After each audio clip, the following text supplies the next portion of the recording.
शिरूर लोकसभा मतदारसंघात विजय झाल्यानंतर मालिका विश्वातून निवृत्ती घेऊन पूर्ण वेळ जनतेत राहणार असं आश्वासन शिरूरचे खासदार डॉक्टर अमोल कोल्हेंनी दिलं होतं। त्यानंतर आज सहकार मंत्री दिलीप वळसे पाटलांच्या मतदारसंघात अमोल कोल्हेंनी जनता दरबार सुरू केलेला आहे। जनता दरबाराला उत्स्फूर्त प्रतिसादही आहे। आपल्यासोबत डॉक्टर आहेत। मला सांगा, जे आश्वासन दिलं होतं मालिका विश्वातून पूर्ण वेळ बाजूला होऊन जनतेसाठी देणार, आज जनता दरबार घेत आहे, तोही वळसे पाटलांच्या मतदारसंघात नाही। हा शिरूर लोकसभा मतदारसंघातला जनता दरबार आहे।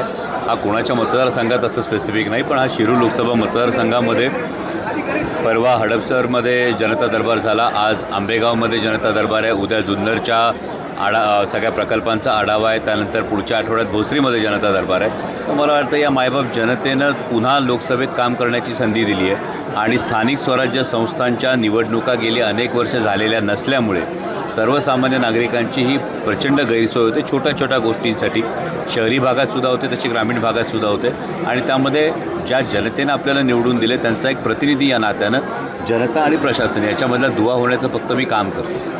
काय प्रामुख्याने प्रश्न जनतेच्या समोर येत आहेत? स्थानिक पातळीवरच्या या अनेक समस्या जास्त आहेत। रस्त्यांच्या समस्या आहेत, कुठे शहरी भागातल्या पाण्याच्या समस्या आहेत, ड्रेनेजच्या समस्या आहेत, ग्रामीण भागामध्ये जास्तीत जास्त रस्त्याच्या समस्या, कामांच्या संदर्भातल्या MSCBच्या काही समस्या आहेत, पोलीस डिपार्टमेंटच्या संदर्भातल्या समस्या आहेत। त्यामुळे दोन्हीकडे या वेगवेगळ्या समस्या आहेत। आता परवाचा जो आदिवासी आश्रमशाळांमधला जो धक्कादायक प्रकार झाला, हा खरं तर अत्यंत लाजिरवाणा प्रकार आहे की 16 आश्रमशाळांना ज्या सेंट्रल किचनमधून अन्न पुरवठा करण्यात येतो, जेवण पुरवण्यात येतं, त्या जेवणामध्ये आळ्या निघाव्यात, हे अत्यंत दुर्दैवी प्रकरण आहे। त्या संदर्भामध्ये मी प्रकल्प अधिकाऱ्यांकडून जी त्यांनी कारवाई केली त्याचा अहवालही मागवलेला आहे, परंतु हे गांभीर्यानं दखल घेण्यासारख्या या गोष्टीत या अशी सगळी प्रकरणं समोर येतात।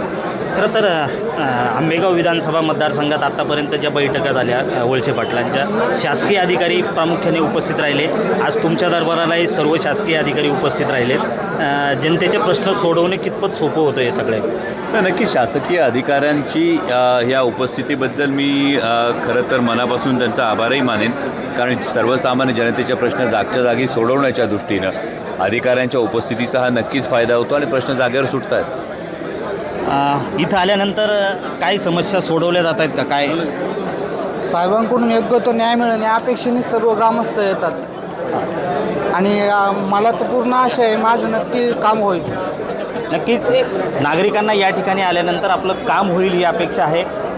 अमोल कोल्हे मालिका विश्वातून निवृत्ती घेऊन पूर्ण वेळ जनतेसाठी देणार म्हटले, त्यानंतर अमोल कोल्हे यांचे जनता दरबार सुरू झालेत। या जनता दरबाराला उत्स्फूर्त प्रतिसाद या ठिकाणी पाहायला मिळतो। रोहिदास गाडगे, साम TV न्यूज, मंचर, पुणे। देश विदेशातील प्रत्येक घडामोडींचे लाईव्ह अपडेट मिळवण्यासाठी आता साम टीव्हीच्या सर्व सोशल मीडिया प्लॅटफॉर्मला लाईक, फॉलो आणि सबस्क्राईब करा।